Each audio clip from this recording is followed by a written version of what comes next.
They are coming in.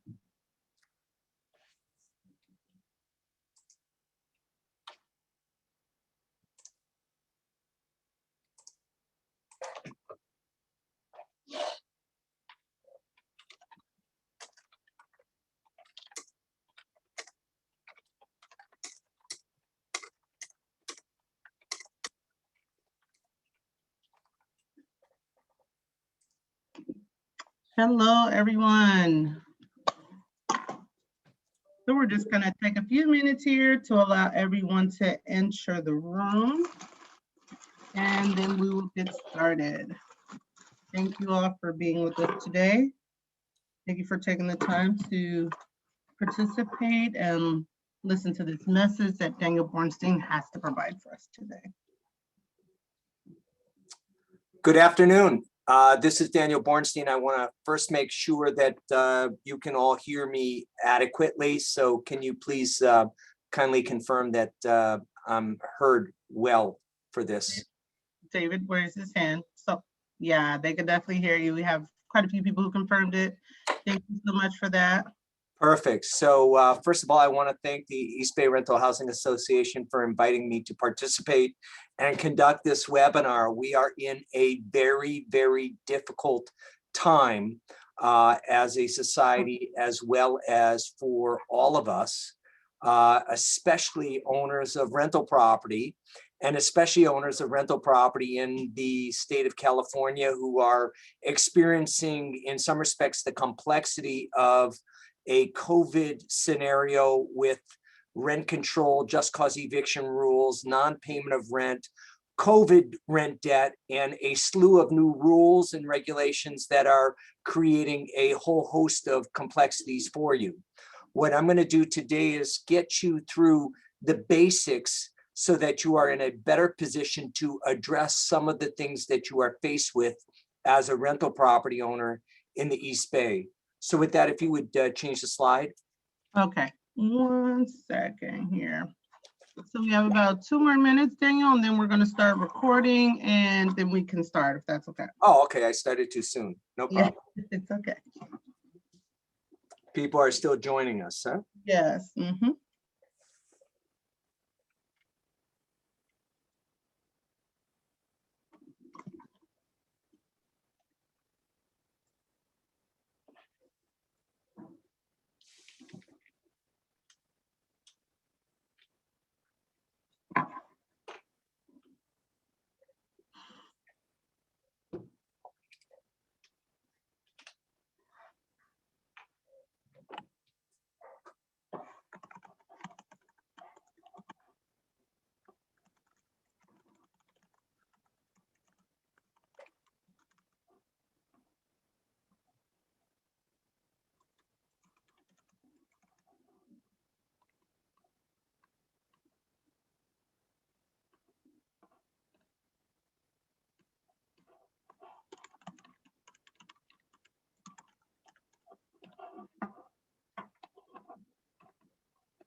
All right, so we're going to get started here. Let me start recording.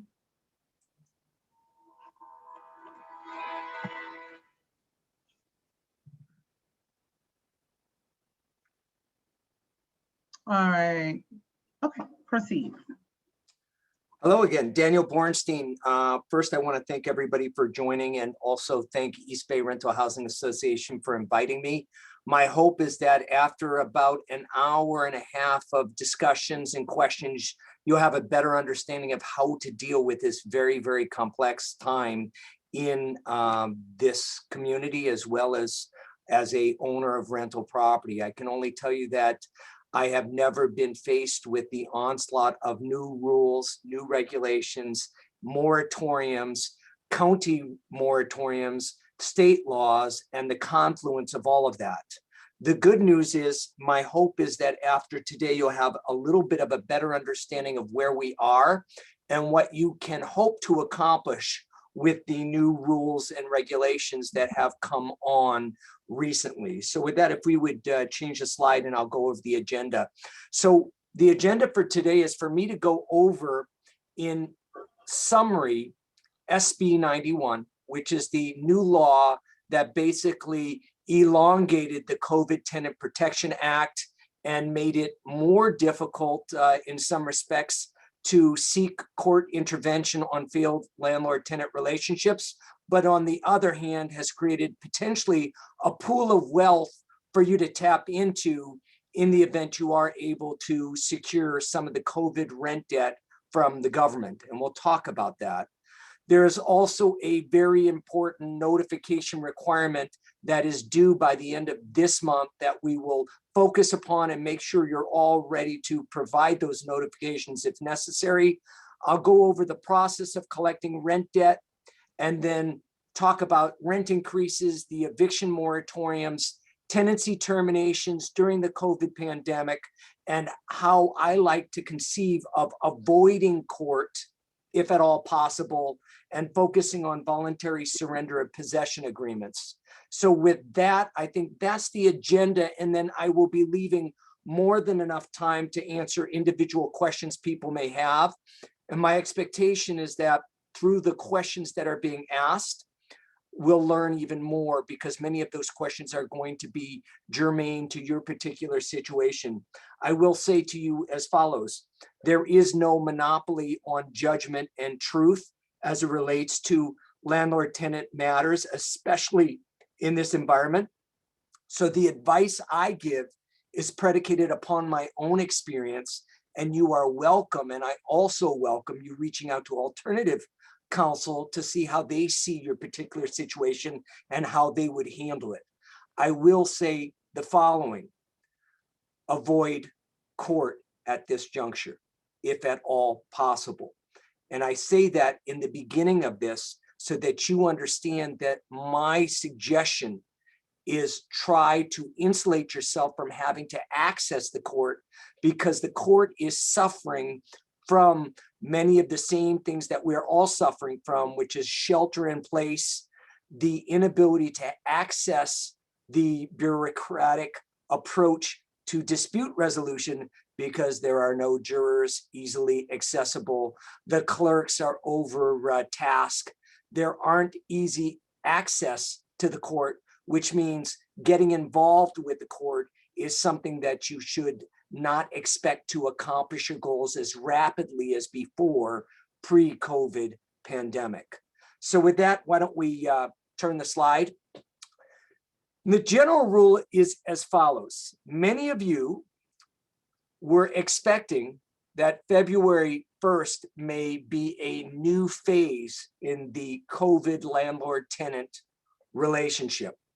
And that was because COVID rent debt relief was set to expire January 30th. Well, right before the end of January, Sacramento entered and agreed finally with a new law, SB 91, that extended the COVID tenant protection rules through and including June 30th, 2021. While that may be upsetting and distressing to many of you, I want you to recognize that the initial statute was seeking to have this extended through December of 2021. So this law that's in front of us is in some respects a significant compromise. Rest assured though, depending upon how the pandemic evolves, we don't know if it's going to be extended again or not. But for now, the general rule is tenants who pay 25% of the monthly rent that they are responsible for are protected from eviction. Let me say that again. Tenants who pay 25% of the monthly rent that's due are protected generally from eviction. There are some caveats. One, they have to have completed a COVID-related form informing you that they are suffering from an impact on their life because of the pandemic. If they complete that form and pay 25% of the monthly rent, they cannot be evicted for non-payment of rent. Interestingly, tenants do not need to pay the 25% of the monthly rent each month.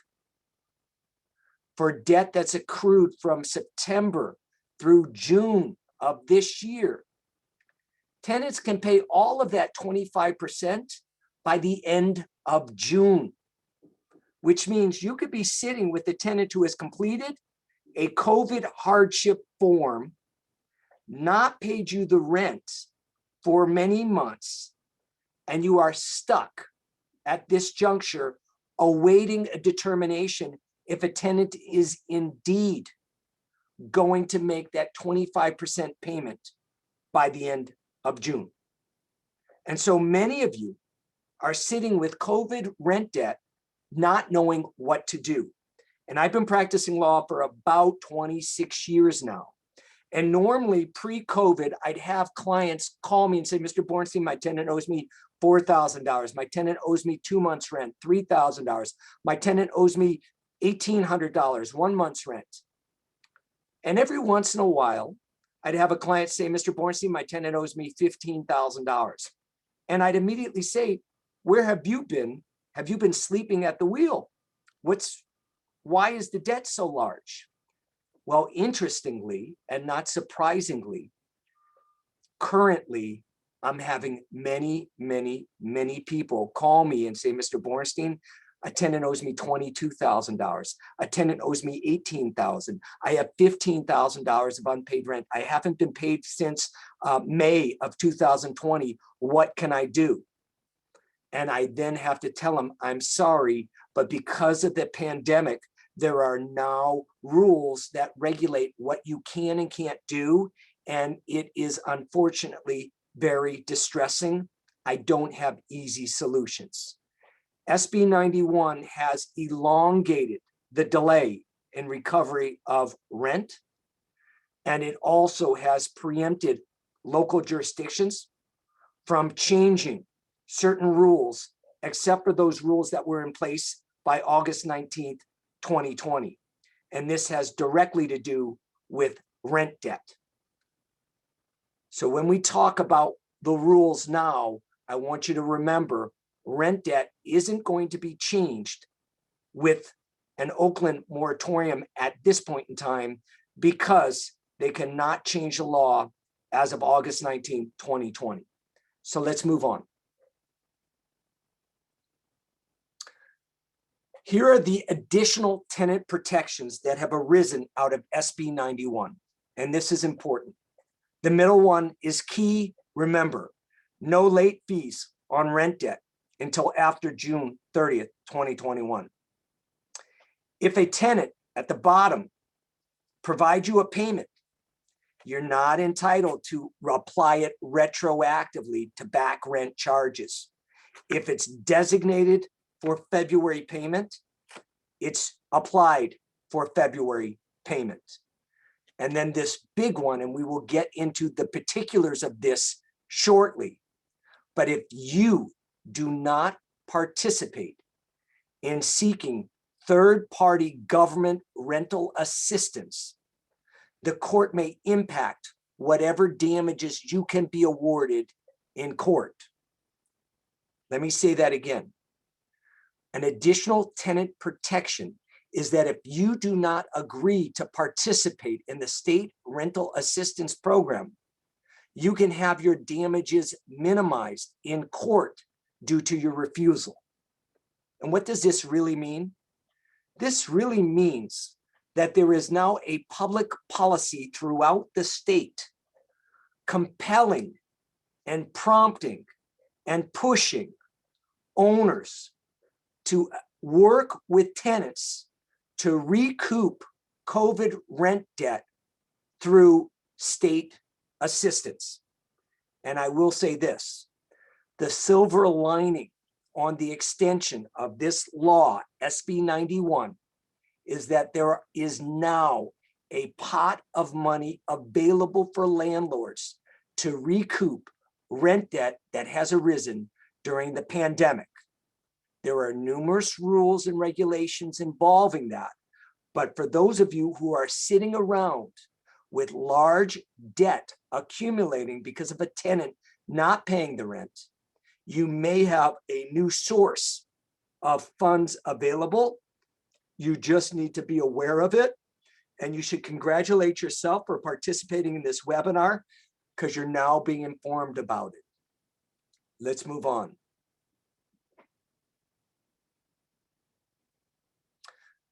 So the state rental assistance program,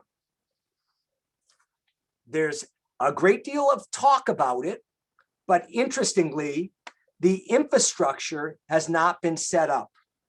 The protocol to access the funds has not been set up. The funds are available, but we all remain in a state of suspended ambiguity as to just how we're going to access those funds. The paperwork, the application, the information is not yet drafted to my knowledge, which means be advised. I am confident that the East Bay Rental Association will be providing you the information when it becomes available. I am confident that my office and my social media will be sending out email blasts to you folks about the information as well. The expectation is that the applications will be available mid-March. Which agency will be responsible? The Department of Housing and Community Development. But the funds will be available in different locations. Different communities will have different funds available. The general rule is eligibility for rental assistance requires that the household income of the tenant who has not paid COVID rent debt is at or below 80% of the area median as determined by the U.S. Department of Housing. So if you have a tenant who is claiming COVID rent debt, but your tenant is a very wealthy person who recently lost their job, it's unlikely that they're going to be eligible for this state rent assistance. They have to, at minimum, be at 80% of the area median. And let me be even more particular. The person who is eligible or the household that is eligible must meet all of the following criteria. At least one person qualifies for unemployment benefits or experienced a reduction in household income directly related to a COVID-19 hardship, and at least one person can demonstrate risk of experiencing homelessness or housing instability, such as a past due utility bill or an eviction notice, unhealthy living conditions, or something that exposes them to risk of housing instability. And then, as I mentioned on this bullet, they must not be above 80% of the area median. With those three elements, you should be able to qualify for state rental assistance. Can I apply to the state rental assistance program on my resident's behalf? Yes, you can apply to the state rental assistance program on your resident's behalf. However,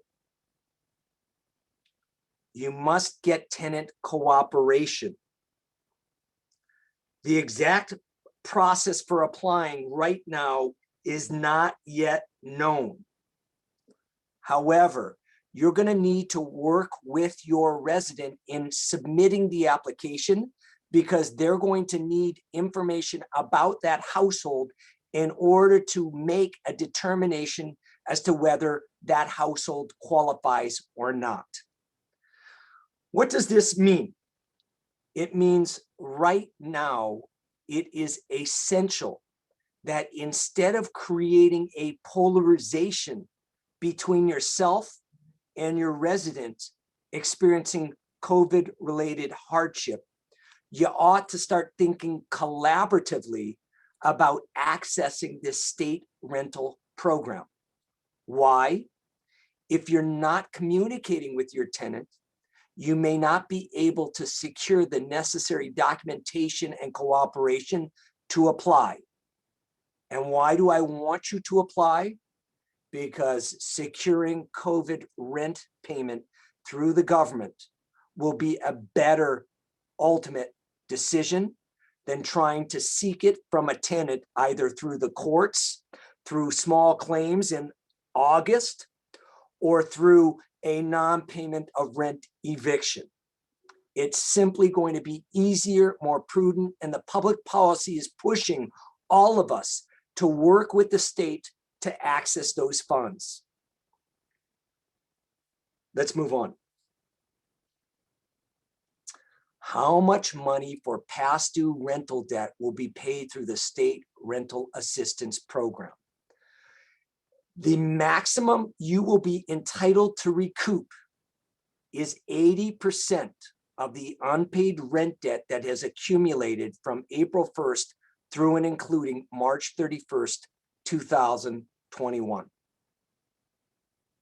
So for instance, if your household of tenants have accumulated a $10,000 COVID rent debt, the maximum you will be able to recoup from the state is $8,000. However, as disappointing as that may be, imagine hiring an attorney to go to court to seek unpaid rent. Do you think you're ultimately going to recoup, after you expend the money on an attorney, 80% of that rent debt? From my 26 years of experience, most of the time you may be able to recover possession of the unit, but the likelihood of recovering actual rent is minimal. So this program will permit you to recoup 80% of the debt that's owed from April through March if your tenant household qualifies. And the only caveat is you get 80 cents on the dollar. And as a result, let's look at the second bullet point. What happens to that other 20%? If you participate in the program and you accept assistance, you cannot proceed with an unlawful detainer action, and you will not be able to recoup the 20%. It's over. In exchange for you participating and taking the privilege of accumulating 80 cents on the dollar of this debt, that's what you get.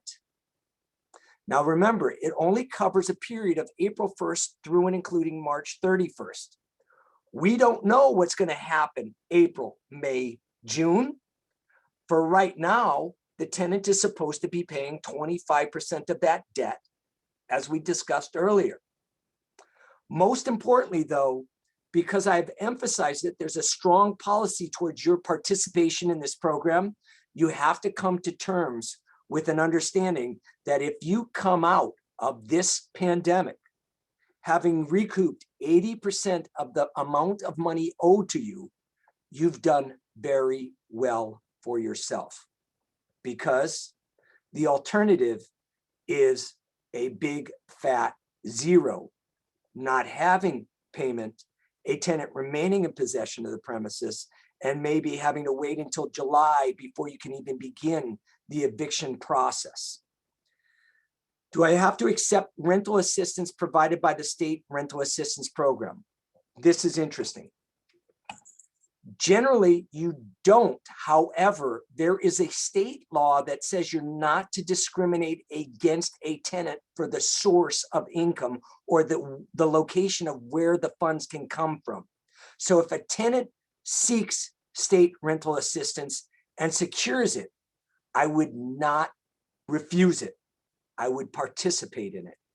Why? Because you are penalized by your failure to participate, And two, you may be subject to potential liability as a result of your failure to participate.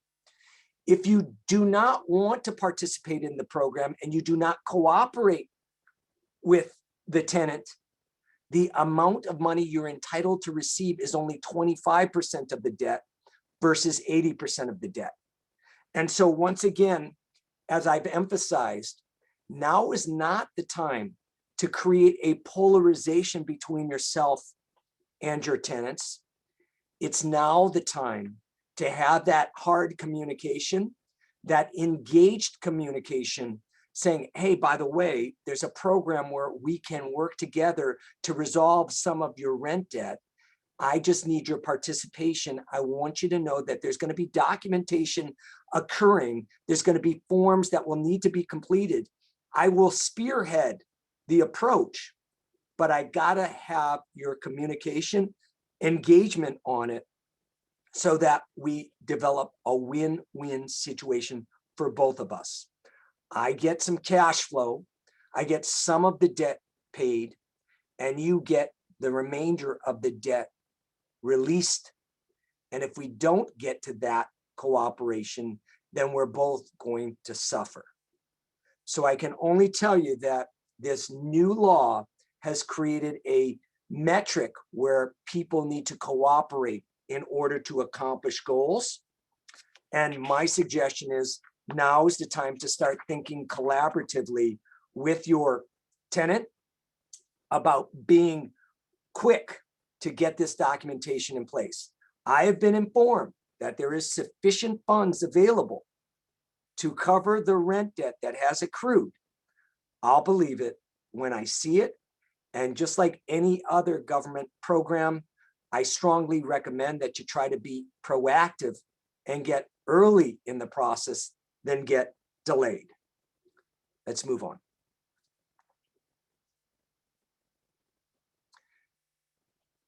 Okay. By February 28th, you must serve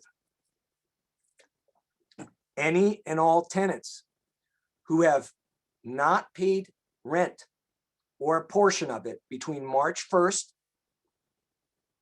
and June 30th, but for now it's simply through February, a notification. And we have talked about the prior notification in the past that needed to be served in August. This is a revisiting of that notice, and it's an information regarding the extension of the rental assistance program. How do you serve it? You can mail it, you can post and mail it, you can personally deliver it, but this must be provided to the tenants. I want you to know my office has prepared its own document. For all of you participating in this program, you need only email me and I will send you the document that you can use that needs to be mailed to all of your tenants who have COVID-related rent debt so that you are compliant with the law. Never before have we had new documents needing to be served intermittently on tenants in such a capacity as we are faced with now. Most importantly, you're informed of it now, and the whole state has to start sending these documents out in order to preserve your rights. And it's essentially informing the tenants of what rights they have. And also, if you look carefully on this bullet point on the second page, the third last paragraph, it clearly says you may qualify for rental assistance. And then it tells them about the program. So the goal is to say you may have a COVID-related impact. Here are certain rules of what you have to follow, including the 25% payment, including a 15-day notice to pay rent or quit instead of a 3-day notice to pay rent or quit. But most importantly, there's a state program available for you to participate. So rest assured, all of you who are on this webinar, simply email me and I'll get you a Bornstein Law notice that you can serve upon your tenants.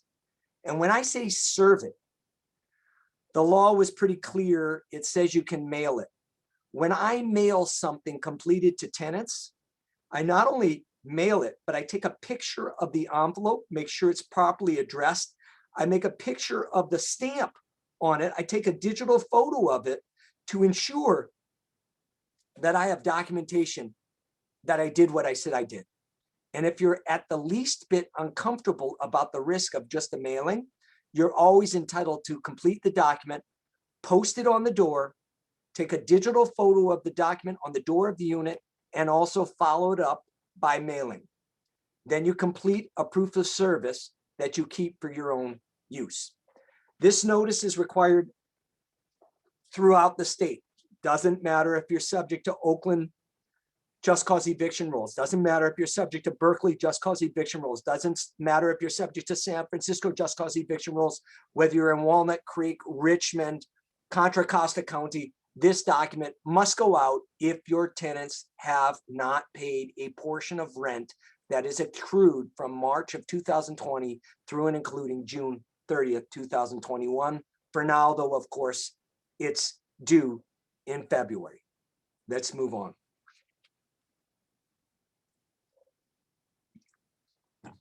So evictions under the COVID-19 Tenant Relief Act. This is the broad rule, and then we will get to the particular.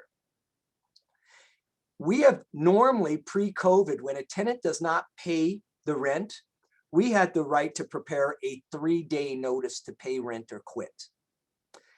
During the COVID pandemic, tenants have 15 days to pay the rent or return a declaration of hardship. And whenever you serve a 15-day notice, and I have to caution you, in Oakland, we don't want you to be serving these 15-day notices.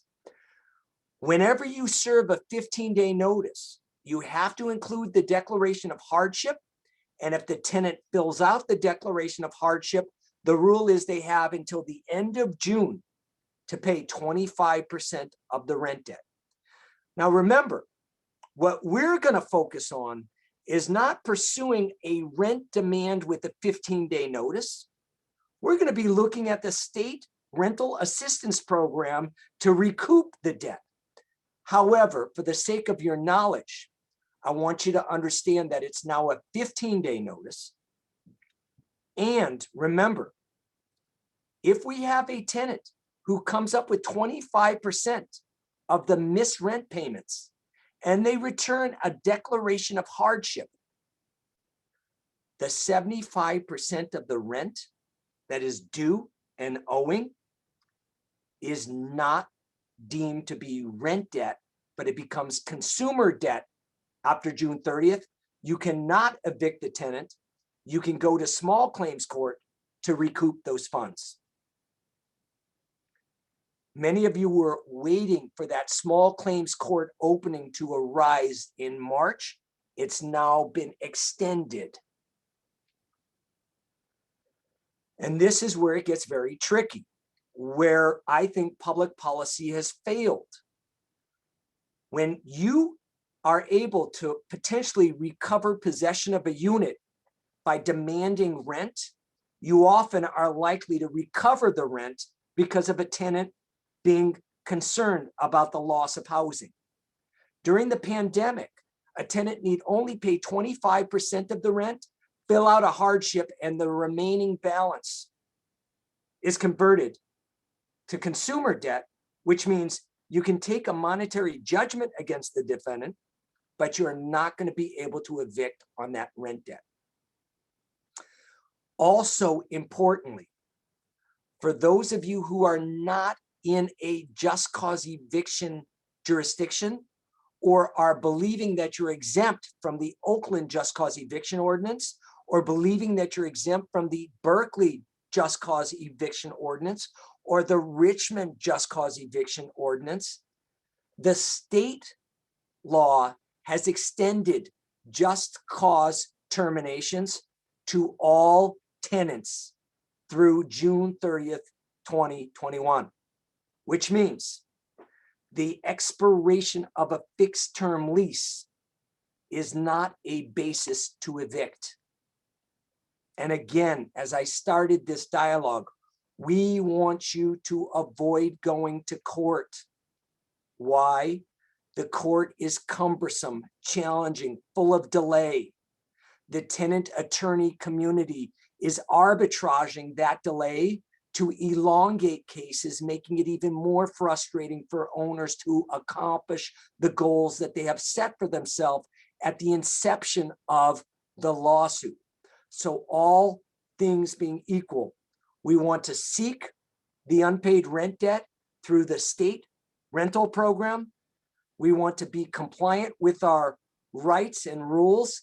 And before we act, we want to talk to a competent attorney about what strategy should be taken. For example, many of you read in the news recently or saw in the media a local, well-established, great reputation real estate company having served 150 notices, 15-day notices. The law says you're entitled to do so. The media suggests that it's heavy-handed, especially during COVID-19. Instead of getting into a debate about whether that was prudent or not, the most important thing is to understand the optics right now of proceeding in court and trying to remove a tenant is not ideal because of the pandemic and because we're trying to stabilize housing during this period of time. So when you seek the removal of a tenant or make a demand to pay rent or quit in Oakland, Berkeley, the East Bay, in this very progressive community, the optics are a strike against you. So with that sort of cautionary message, I want to emphasize, we don't want to serve the 15-day notice. There are other ways to handle it. Now, come later in the springtime, maybe come towards the beginning of summer, my advice may change. But for right now, because of this big pot of money available by the state, my suggestion is focus your attention on recovery of the rent through the state. I want to also emphasize, my discussion today is about residential rental property, not commercial property. And I know that some of you are saying, I wish there was a state rental program that I can tap into commercial debt. And the answer is, it's not part of this SB 91. This is solely focused on residential rental property. So none of this applies to commercial properties when we are discussing this webinar. Remember, the expiration of a fixed term lease on a single family home or a condominium unit will not allow you to evict. We're not seeking evictions at this point in time, with one big asterisk, and we'll go through it a bit later. Let's move on. So many of you are aware that small claims court has now become a vehicle for you to recover some of the COVID rent debt that has arisen. Initially, it was set to begin March of this year. However, with the new law, the first time you can file a small claims court case to recoup COVID-related rent debt is August 1st, 2021. The rent debt jurisdiction can exceed $10,000. And let me give you an example of how this will play out. So you have a wealthy, or let me put it this way, not a wealthy, but a well-to-do tenant. The tenant used to work at a .com company making six figures. Their qualifications and credit reports suggested they had significant funds saved up, and so you selected them as a tenant. Then in May, the tenant informs you that they can't pay the rent because they lost their job. The tenant, then you give them all of the hardship forms. The tenant fills out the hardship forms, and the tenant is religiously paying you 25 cents on the dollar. You reach out to the tenant after this webinar and you say, hey, there's a state rental assistance program, I want you to apply. The tenant applies with your participation, but guess what? Their income or their savings is above the median household. For that community, the tenant doesn't qualify for state rental assistance.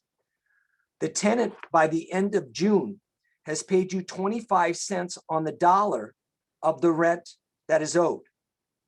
Tenant didn't pay you for 10 months. The full $5,000 a month was paying you $1,500 a month. They owe you $3,500 each month.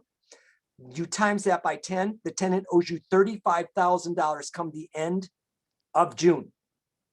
But since the tenant filled out the hardship form and the tenant has been paying you 25% of the rent debt, where can you go August 1st to seek those funds? Can you evict the tenant for non-payment of rent? Not for this period of March 1st through June 30th, because his debt has been converted to consumer debt. What you can do is 3 options. You can waive the money, but $35,000 is painful to waive. I would not recommend it. 2, you can go to small claims court August 1st and file a small claims court request for a $35,000 damage claim.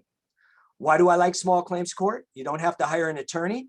It's faster, it's less expensive, but the only problem is that the court may be overrun with people, and small claims court can be very kangaroo-ish. You may not get the hearing you'd like. You may not get the result you like. Another option is you can file a lawsuit in civil court, regular court, not small claims, using an attorney. And so that's another option. But I want you to understand that small claims is available. The only problem at this juncture is that it's only available for COVID rent debt commencing August 1st, 2021.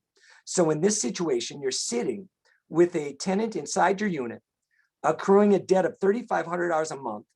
Come June, it's $35,000, and you can't believe that the law is set up this way. And all I can tell you is, I don't believe it either, but we are dealing with reality, and we have to recognize that my job is to educate you about what you can do. I'm doing a lot of commiserating. I'm doing a lot of empathizing with people.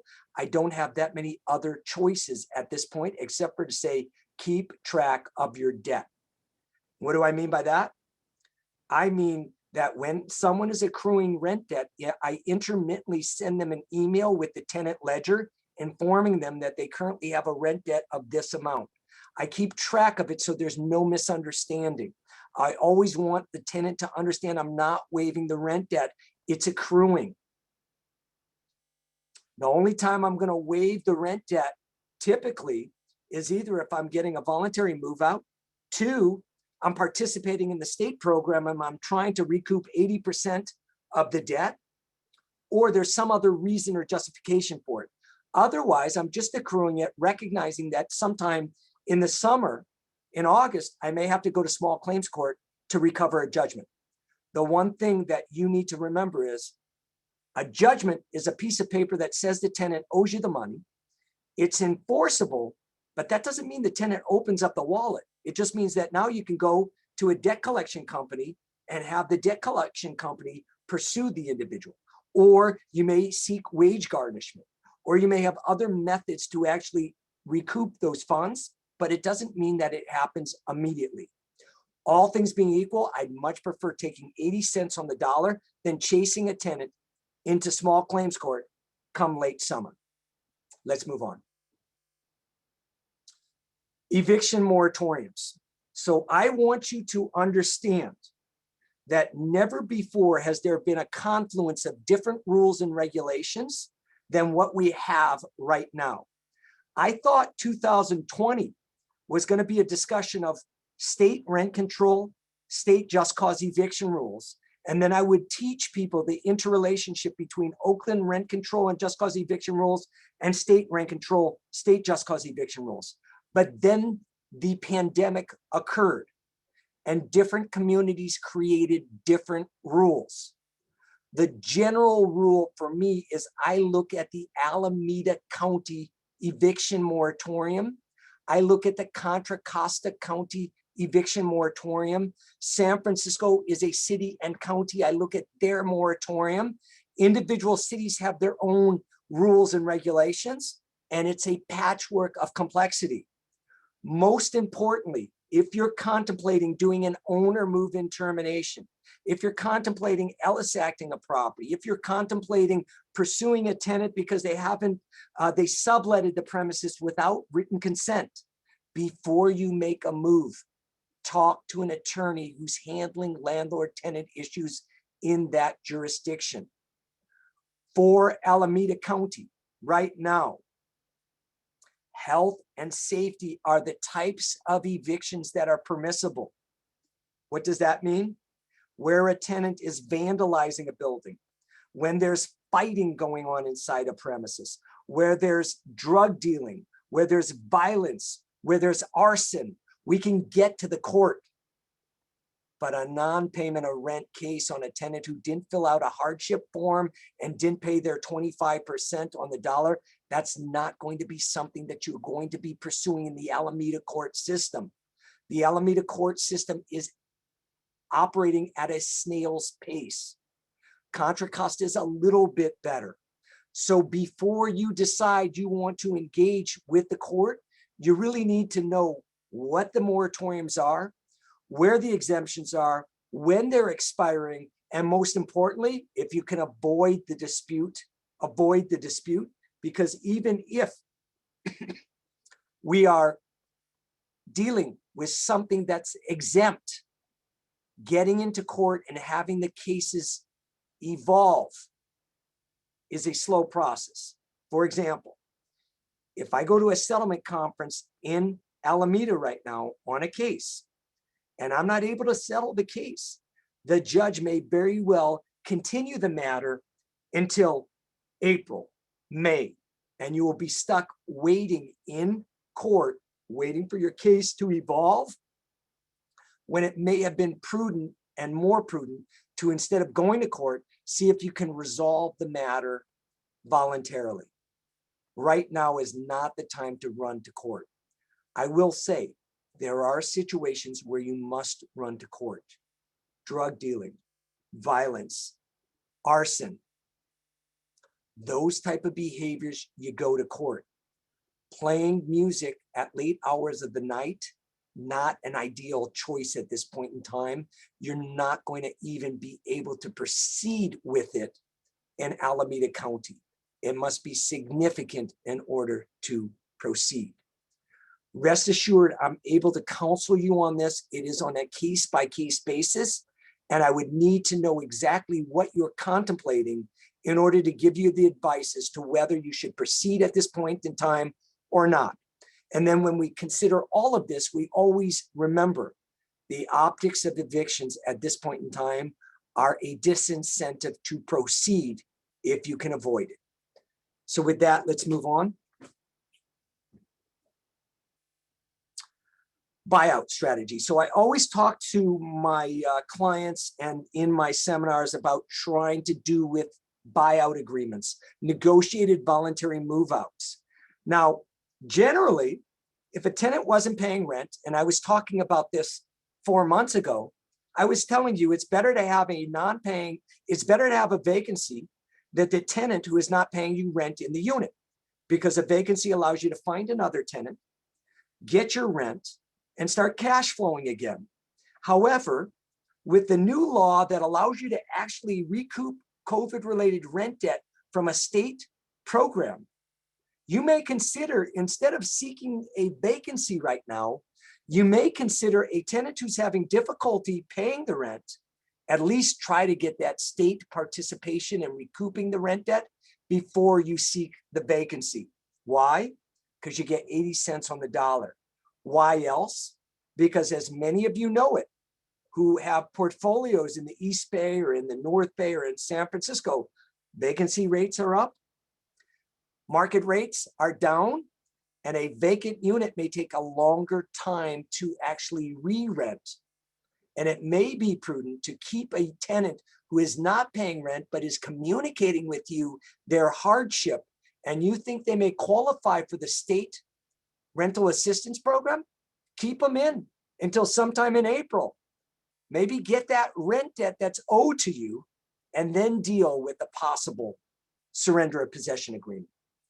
In the event that it's not about the rent debt, but it's about behavior or it's about something else, I do recommend avoiding the court and negotiating a voluntary move out. My office is doing buyout agreements all the time, even during COVID-19. I'm doing buyout agreements that are code compliant. And what do I mean by code compliant? Oakland has a buyout ordinance. Berkeley has a buyout ordinance. San Francisco has a buyout ordinance. Richmond has a buyout ordinance. You need to know the rules in order to be compliant.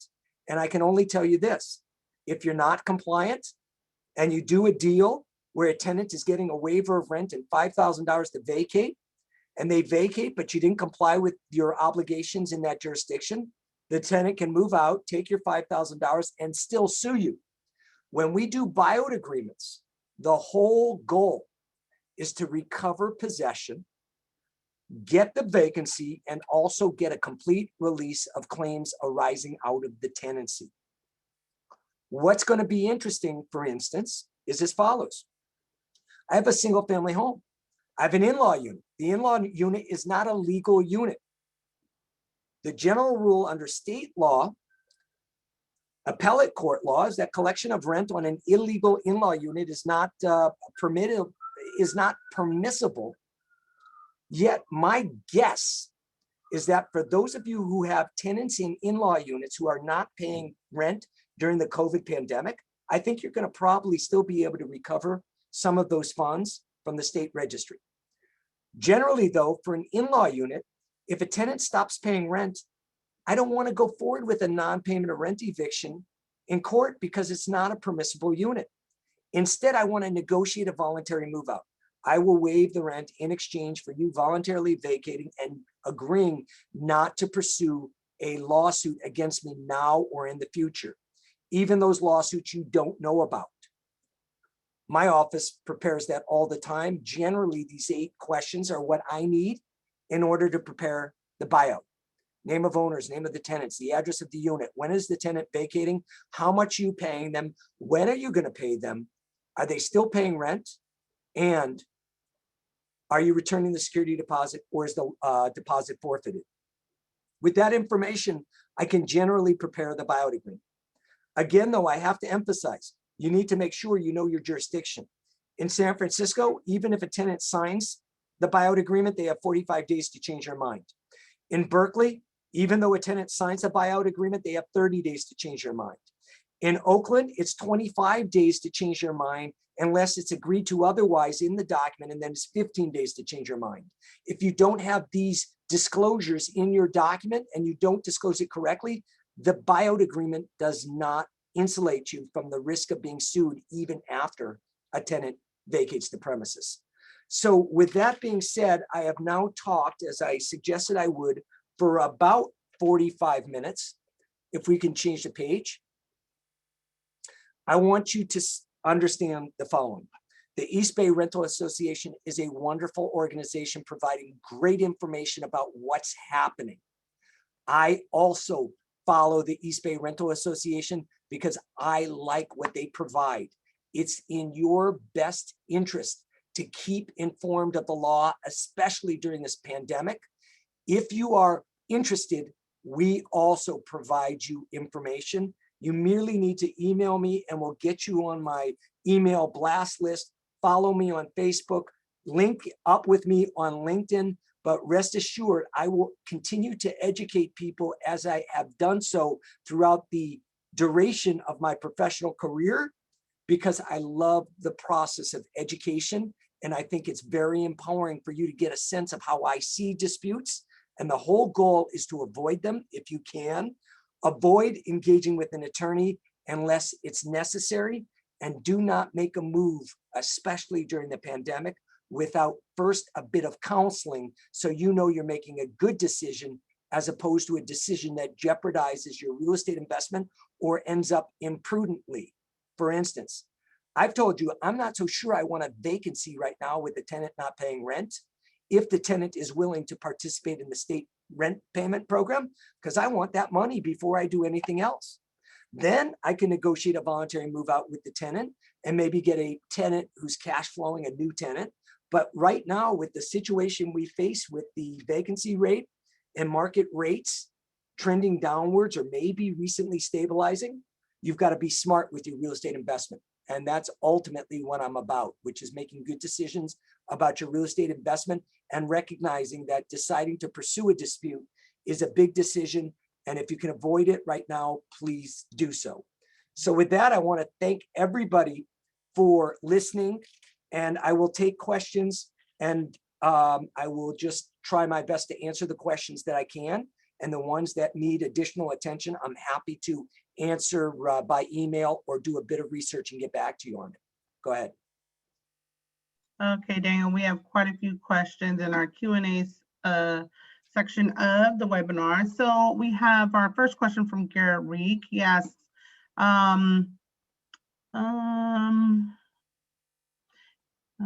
he needs to learn how to change the terms on a month-to-month tenancy, and after 1 year, he believes that he gives 60 days for terminating the tenancy on a non-rent control unit. Yeah, so if you're seeking to terminate a tenancy, it would be after the tenant has lived there at least 12 months, it would be on 60 days notice. However, as we've gone through this seminar, I've told you that AB 91 has extended just cause eviction rules to all residential units throughout the state. So you're either going to be subject to the local just cause eviction rules, or you're subject to the state just cause eviction rules. So before you decide to terminate a tenancy, please contact my office so we can decide whether it's actual in possible or not, and will depend upon a number of factors. Thank you for that. And Nicola Smith, she asked, will the tenants cooperating on the rental assistance result in a situation where the tenant's credit rating is still affected due to the landlord's acceptance of such assistance?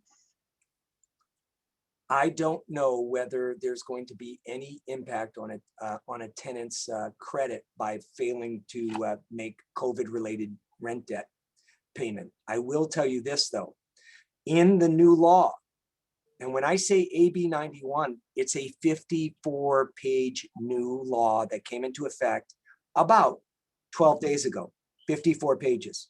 Mm-hmm. The new law says that when you are evaluating new tenants, you are not to utilize the fact that they had COVID-related rent debt in your evaluation of whether they're amenable for rental. And that's interesting. So a tenant who hasn't paid the rent during the COVID-19 pandemic, you may not use that information to evaluate whether you can have them as a tenant or not. Okay.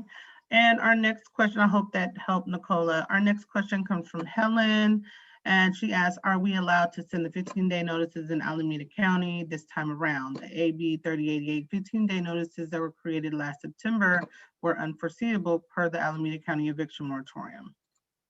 Correct. So I would refrain from serving those notices at this time. I think the better choice at this point in time is to corral your resources to focus on getting cooperation with the tenant to participate in the state rental program.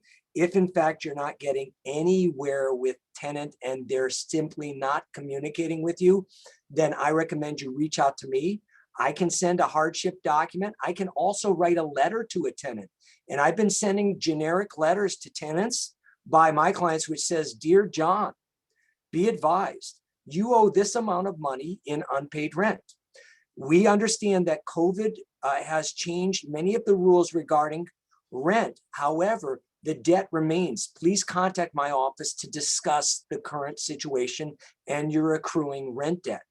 If the tenant calls me up, I'm going to, on behalf of a client, say, look, we want you to participate in the state registry. If you meet those parameters, stay in contact. Let's work together to get those funds.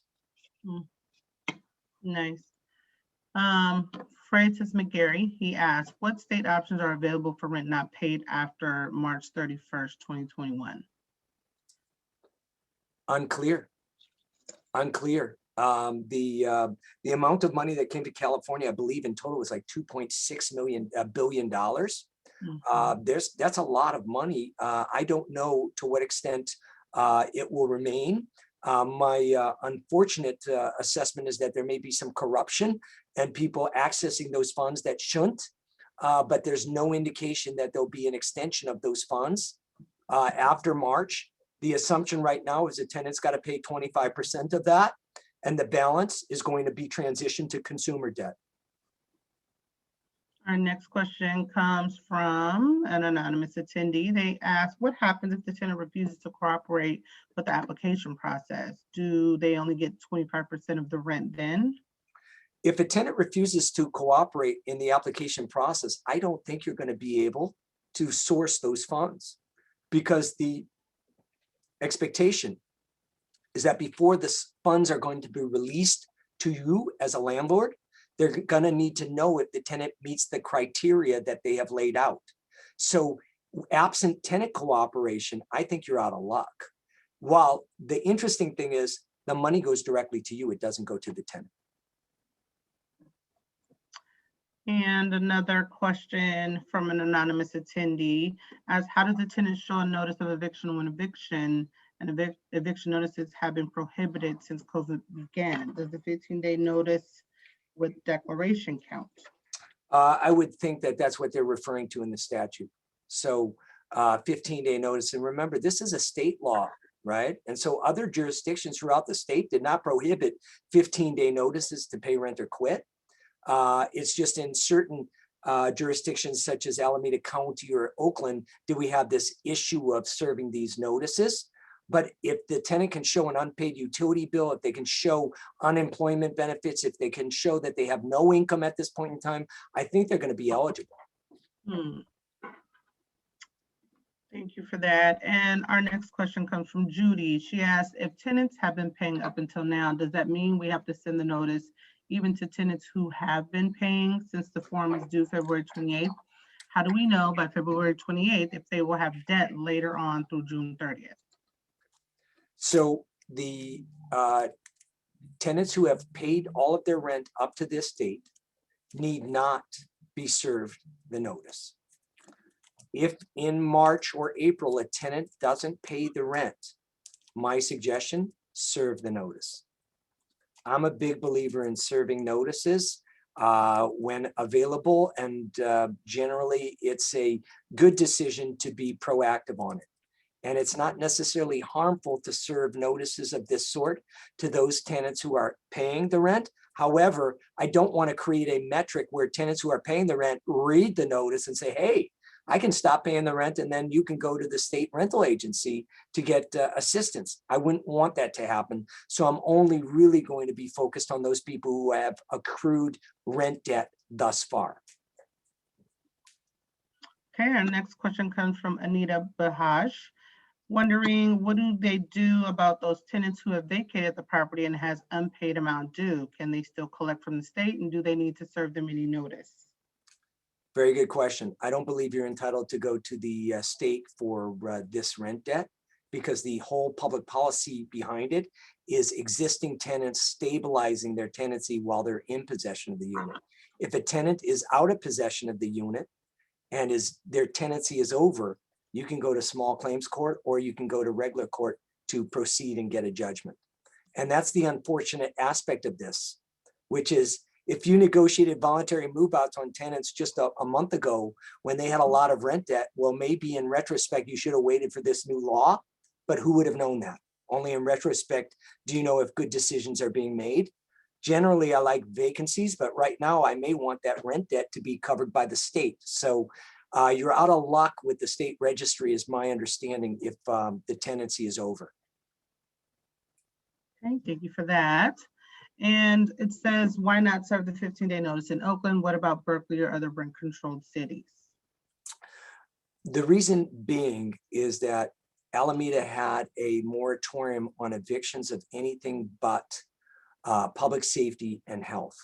And so all of these 15-day notices that the state said to serve for non-payment, they say pay or quit. And we know Alameda is not evicting tenants for failure to pay. So tenants are believing that it's heavy-handed to ask them to quit the premises when Alameda is expressly prohibiting these type of evictions from occurring.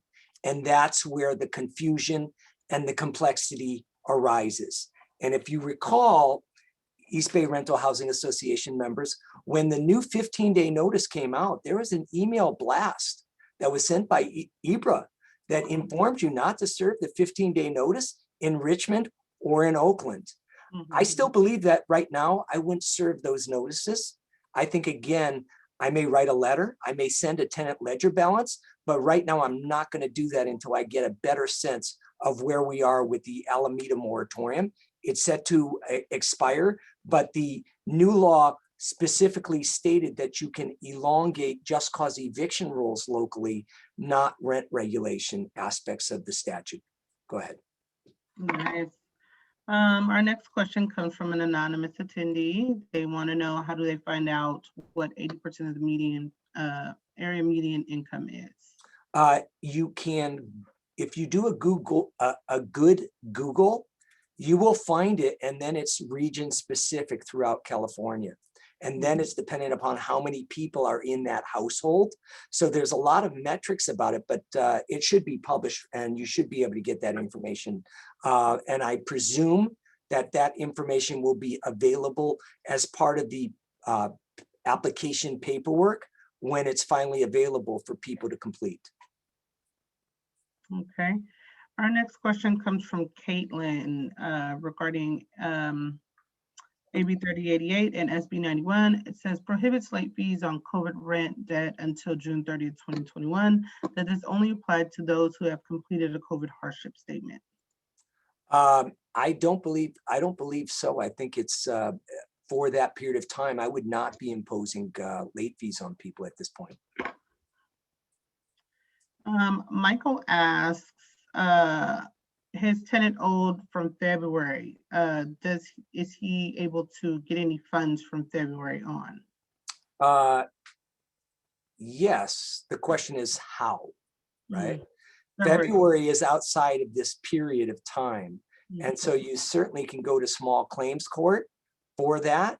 You may be able to, for February unpaid rents, deduct it from the security deposit because it isn't part of the COVID rent debt. However, if you're not getting a cooperative tenant, I think your most likely choice at this juncture is small claims at a later date.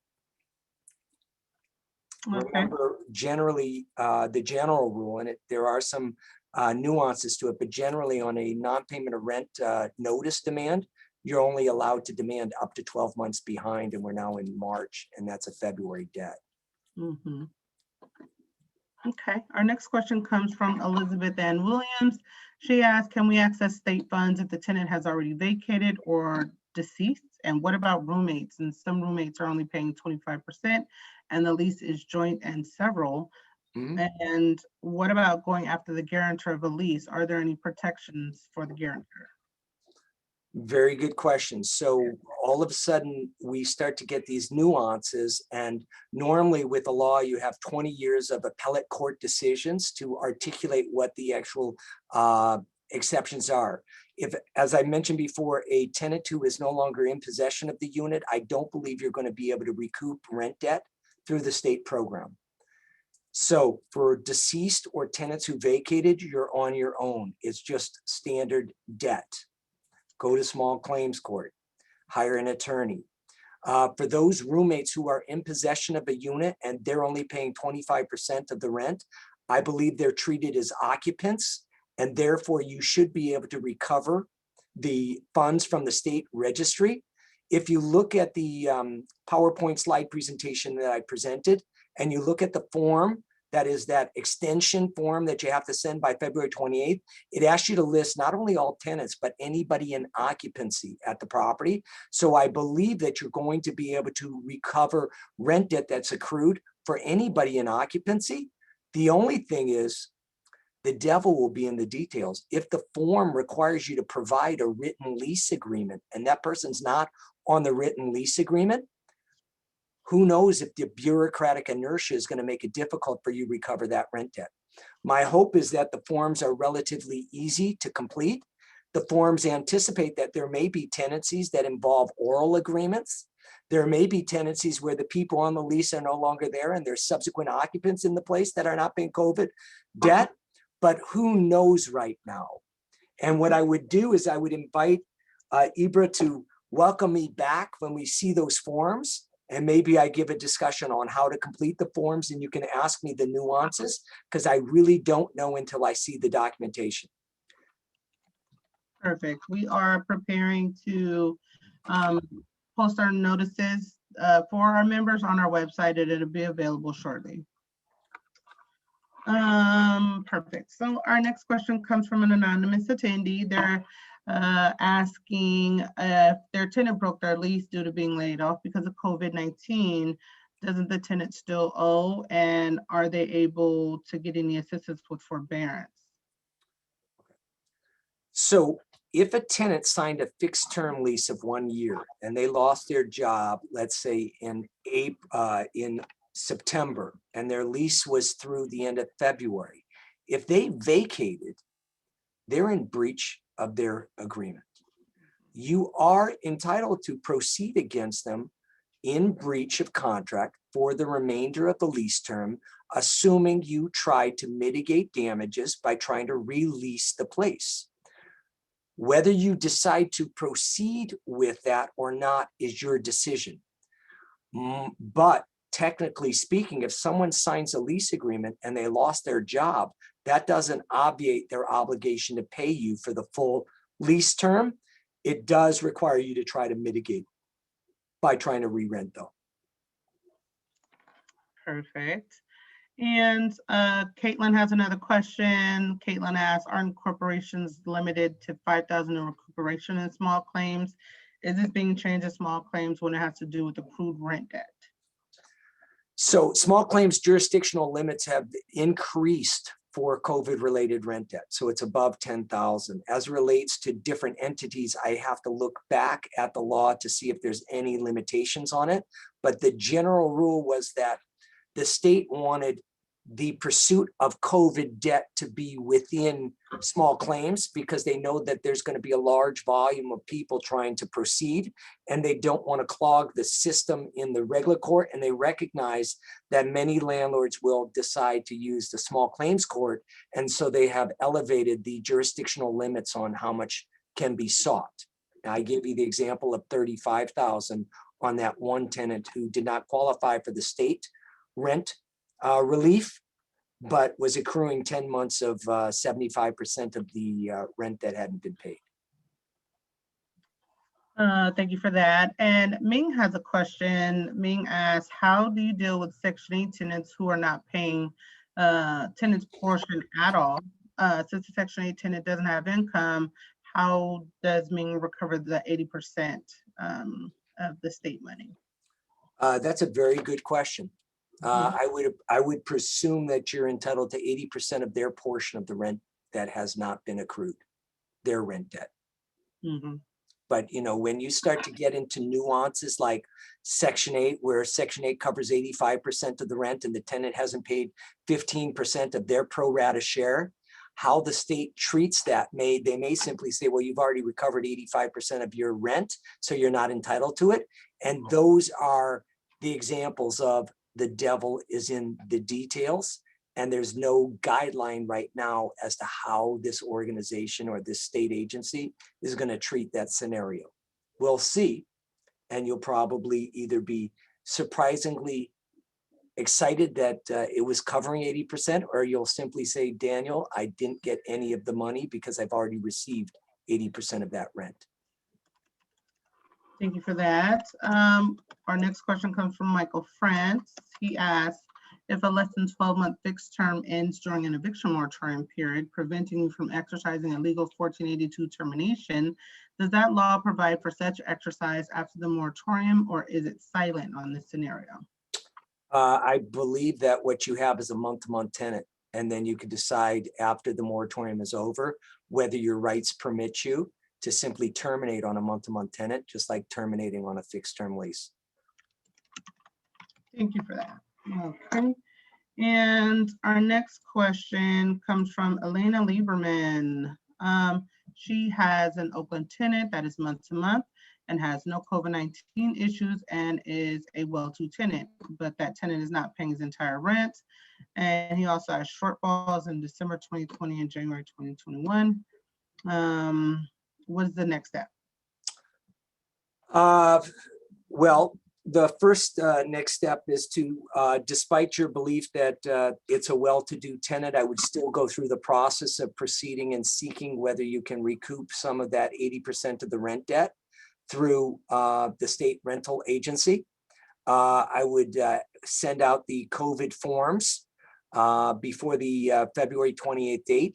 And I would make the tenant go through the process of either informing me that they believe they qualify or not. And if they don't qualify, then you're back to the 15-day notice in the hardship doc, and then waiting to see if 25% of that rent debt is paid by the end of June.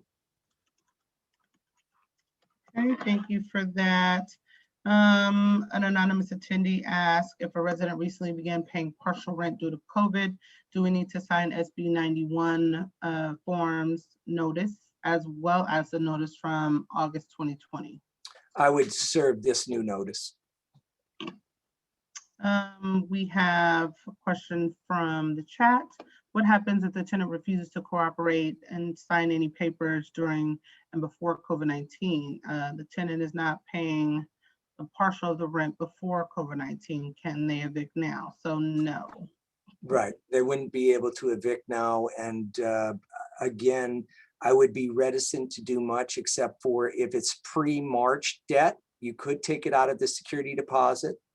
I want you to know that the new law specifically prohibits you from deducting COVID rent debt from the security deposit, but in your scenario, it was pre-March debt. You can go to small claims court, but with the current state of affairs, I think your best bet is to keep track of that debt, and at some point in time, you'll be proceeding in regular court or in small claims for the recovery of those funds. And I empathize right now. There are a lot of people with big debts owed, and it's accruing. And the only thing is that I think right now our resources should be focused on trying to recover those funds from the state registry over the next 12 weeks. Fanny asks, tenant got an additional person in the unit, which is a violation of the lease. Could they ask them to leave at this time? I would first need to know which jurisdiction you're talking about. And two, if it's like Oakland, I wouldn't even consider proceeding with it at this point in time. I may let the tenant know that they're in violation of the lease, but I would not seek pursuing that in the Alameda court system at this point. Our next question, thank you for that. Our next question is from Dan. Trying to screen it. Right, so Dan, so he did go over this question. He's asking about the notices that were initiated at the beginning of the moratorium. He's asking, does he serve those now or the current form? So it would be the current forms, and we don't have them yet, Dan. Yeah, I would serve the current form. I gave you an example of what the form looks like, and I also have the form available for members who would like a copy of it. But you can't serve that notice because it's not an ever notice, it's a CAA notice. Correct. That's why I have my own notice for you that I developed that's code compliant. Oh, okay, perfect. Yeah. Jeff Q has a question. He has, his question states, Oakland City Attorney sued a number of small landlords for habitability issue, and they took over the property management from the landlord to a third party receiver. As a landlord in Oakland, what do we do to prevent this happening, and what to do if we get sued from city attorney? I did see that article. Well, the first thing is to maintain a habitable dwelling. The next thing is that if you have a notice of violation, it's not something that you hide, it's something you immediately address. And usually the decision by the city to step in and start filing a lawsuit is really predicated upon that there's been too much delay in trying to effectuate the repairs. And inertia is not your friend when you have a notice of violation. When you have a notice of violation, it's time to act. And being casually ignorant or inattentive to repair requests is a recipe for disaster. And I do want to mention this. Just because you have COVID-related rent debt and then you go to small claims court and assert that you're owed this amount of money, the tenant doesn't simply have to say, okay, you're right. They can say the place is not habitable. You demanding $2,000 of COVID-related rent debt. Well, there was a infestation of rodents. The place was leaking. There was a mold and there was asbestos. I don't owe you anything. So I want you to not have a false sense of confidence that going to small claims is going to recoup all the debt. You've got to make sure that you're still responsive to repair requests. And then it gets into that tricky situation of how can I be involved in a repair request when we have shelter in place and people are not letting me into the unit, or they don't want my contractors into the unit. Mhm. And my response is, welcome to the pandemic and the tricky aspect of landlord-tenant law during this period of time. I don't have easy solutions. I just know that these are some issues that arise during this period. That. Okay. Our next question, it's a valid question. Bertha asks, are you able to collect late fees for tenants who pay late but are not indicating that they have a COVID-19 hardship? I would not collect late fees at this point in time. I just think that you're going to have someone arise and allege that somehow their inability to pay was impacted by their COVID, and collecting late fees at this point isn't what I would recommend. And, I'm often trying to instill upon people that the optics of things don't look great at this point, right? So maybe in some jurisdictions, you're able to raise the rent, but maybe during COVID-19, it's not the greatest time to be seeking rent increases. It's allowable. In certain jurisdictions, it's allowable, and that this new law expressly did not prohibit it, but local moratoriums may limit it, as we know. But more importantly, you have to ask yourself, is it really the time to be raising rent on people when we're dealing with the pandemic, or should I delay it until the summer when things may trend better? And my hope is that we are trending better. We have the vaccine. The certain metrics that have come out of Sacramento is that the rate of infection is reduced. In January was 55,000 a day. Now it's 10,000 a day, which is significantly less. And the people who are getting tested, before it was 14% showing positive signs, now it's 5%. So if we can keep pushing those numbers, we will be hopefully seeing a light at the end of the tunnel, and that's fingers crossed. And if we can all survive this terrible time period and then try to collect our debts as best as possible, I think we can all be proud as a community that we've weathered a very, very difficult time. As I mentioned before, people are calling me up with terrible situations in terms of inability to pay their mortgage because they can't pay they're not collecting the rent. And all I can do is empathize and commiserate, but I don't have many solutions for them. And that's unusual because pre-pandemic, I had an array of options for people that ultimately and normally could accomplish goals. Right now, we're all in a holding pattern. Get yourself focused on trying to get that rent money from the state. That's what I would say. Perfect. That was a great question, great answer. So our next question, I think this one is also a good one. We only have a few more minutes here, so we're just gonna go through a few of the important questions. This one is from Crystal Jessup. She asked, does the notice that needs to be served by the 28th need to be served to squatters who they do not have a lease with and have not paid any rent? Very good question. I would say when in doubt, send it. However, I want you to know that if someone isn't a tenant, such as someone who broke into the unit, you should contact an attorney, because that's one of those type of eviction types that you can proceed in Alameda court with. It just depends. So if I gave someone permission to live at a place, such as, and I deal with this quite a bit, maybe a family who offers an adult son who's never gotten their life together a place to stay.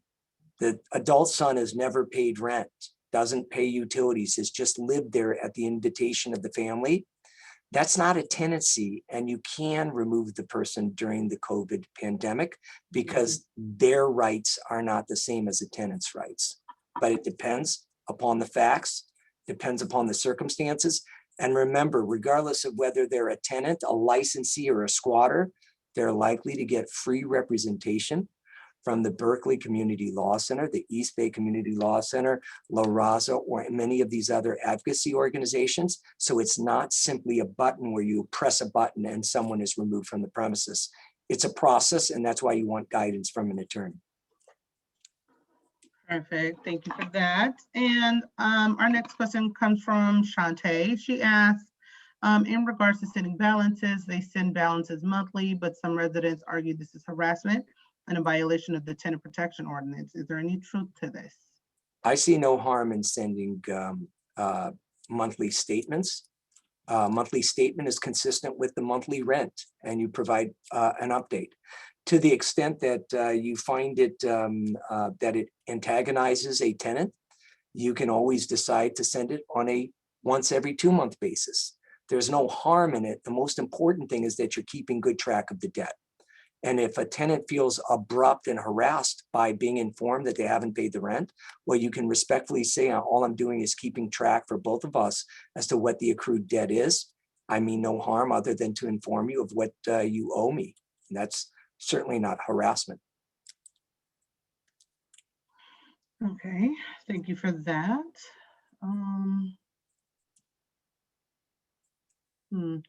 So this next question asks, what about previous eviction orders? During the previous 12 months regarding evictions during and after COVID, what will be the reaction, or what will be the outcome after COVID has been lifted? Hopefully the court will start functioning effectively. Alameda sheriffs have notified the tenant landlord community that they're not effectuating evictions until March 1st. And so this is where you have the bureaucratic inertia, where the county government simply says, we're not doing this because of the pandemic. And it's very hard to force someone to do something when they make a fiat of that sort. So not only are we dealing with state law, we're dealing with county moratoriums, we're also dealing with sheriff's offices. And that's why when I emphasize avoid the court, the answer is try to avoid the court unless absolutely necessary. If you have a judgment entered against a tenant and you have a writ and you still cannot execute on the writ, contact me and I'm happy to help out and provide you guidance. But I have some clients who have been waiting, even though they have a judgment and a writ of possession, they're still waiting for the enforcement of that writ by a sheriff. We just happen to have the judgment entered during the pandemic. I have to say thank you to everybody. And I am tasked with a private meeting at 3:30. And I can only tell you, it's my pleasure to be invited to speak with all of you. I don't have a monopoly on this stuff. It's new law. You always are welcome to get a second opinion. I love second opinions because it allows me to check on my assessment of things. It's tricky out there. Just be smart and let's get through this together. And with that, I want to thank you for the invitation. Well, thank you so much, Daniel, for being with us today. You gave us a lot of great information. You answered a lot of questions just within your presentation alone. And we look forward to following up with you, hopefully when this is over. So I'm ready to help. It's my pleasure. Awesome, thank you. And to all of our attendees, we appreciate you participating today and coming out to hear Daniel speak. So the PowerPoint and this recording will be available on the website by Friday. All right, so thank you all for coming. Have a great evening. Hi, Carmen. Bye, Carmen.